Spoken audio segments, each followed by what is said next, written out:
Berhubung MPL bentar lagi dimulai, sesuai judul kali ini, gue bakal ngebahas tentang beberapa hal yang menarik sebelum kalian menonton MPL ID Season 10. Dan sesuai postingan kemarin, gue juga udah minta pendapat dari kalian tentang apa aja yang menarik di MPL ID Season 10 ini. Bagaimana lengkapnya? Mari kita bahas. Oke, yang pertama ini gue buka dari akan hadirnya sistem talent baru ataupun gameplay baru. Dalam waktu dekat ini, seperti yang kita tahu, Moonton akan menghadirkan updatean mengenai revamp sistem emblem dan talent baru di original server. Singkatnya, di updatean sistem talent baru ini akan mengubah permainan yang ada pada Mobile Legends nantinya. Bisa dibilang sistem ini lebih kompleks dibandingkan sistem emblem yang ada saat ini. Karena, talent baru nantinya akan ada sedikit perubahan untuk emblem fisikal, magic, dan jungle akan dihapus. Oke, jadi di sini untuk emblemnya itu dikurangi guys ya. Yang sebelumnya kan ada 9 emblem. Nah, kalau di sini sisa 6 emblem saja, yaitu ada emblem tank, emblem fighter, kemudian assassin, mage, marksman, dan support ya. Dalam 6 emblem tersebut, kita juga bisa memiliki beberapa skill yang bisa kita kombinasikan secara bebas. Berdasarkan info yang gue dapet, updatean ini akan dirilis di bulan September bertepatan di minggu keempat ataupun kelima MPL ID Season 10. Dengan updatean yang akan mengubah gameplay ini pun, tim-tim profesional harus cepat beradaptasi.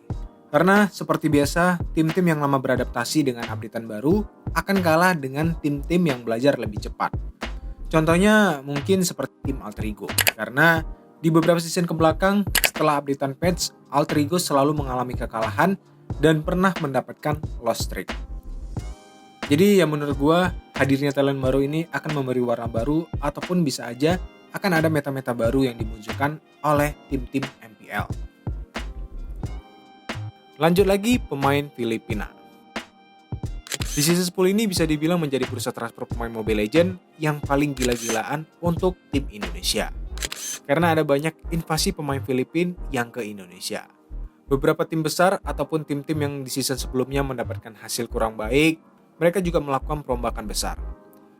Seperti yang udah diumumkan kemarin, beberapa tim juga udah resmi mendatangkan pemain bintang dan pelatih dari Filipina.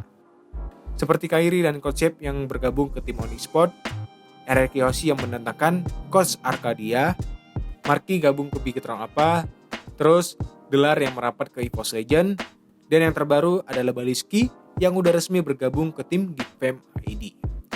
Dampak positif dan negatif tentu akan datang secara bersamaan mengenai transfer pemain Filipina ke Indonesia. Dan menurut gue pribadi sebagai penggemar MPL, hal ini juga akan jadi warna baru di MPL Indonesia.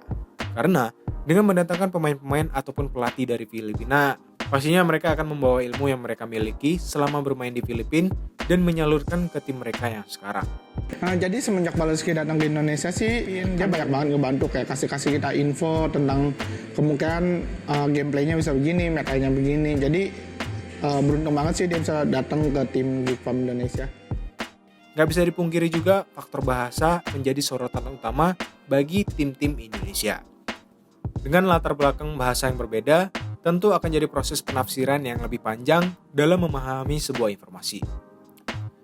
Di sisi lain, invasi pemain Filipina ke Indonesia juga akan membuat suasana hype yang lebih untuk turnamen MPL ID yang akan lebih seru ataupun lebih kompetitif untuk kita lihat.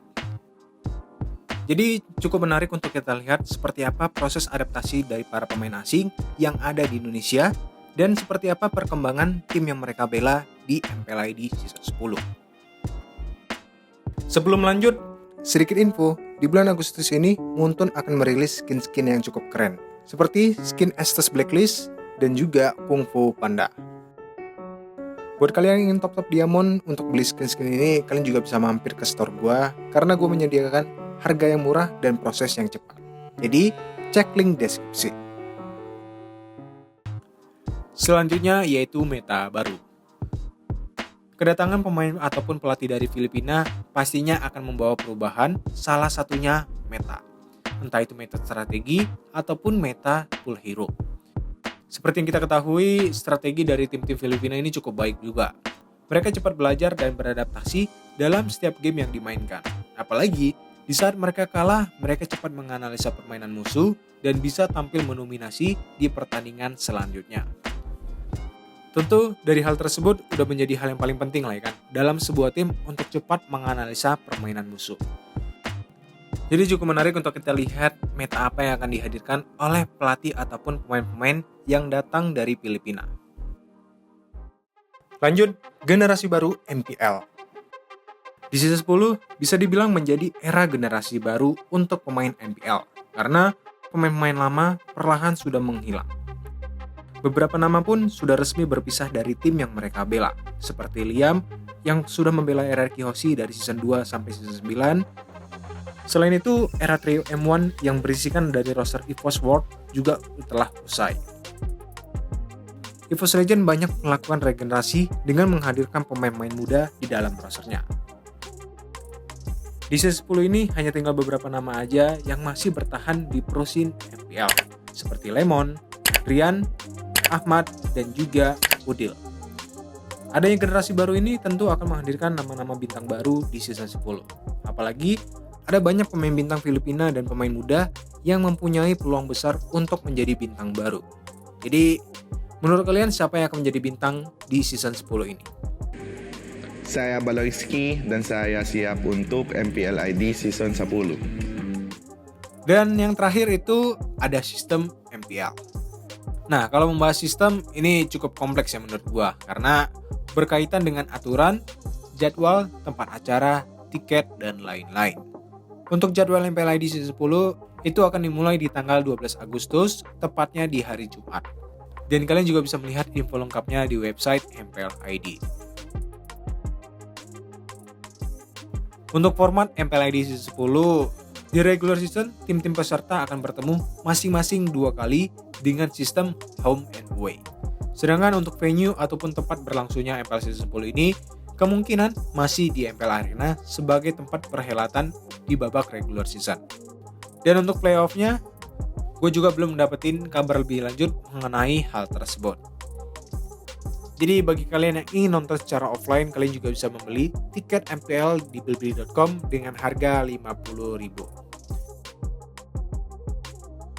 Oke, mungkin itu aja untuk beberapa hal menarik yang harus lo ketahui sebelum nonton MPL di season 10. Dan tulis juga pendapat lo bagian mana yang paling menarik di season 10 ini. Like serta subscribe jika lo suka dengan konten gue kali ini, dan tungguin konten-konten gue selanjutnya. Bye!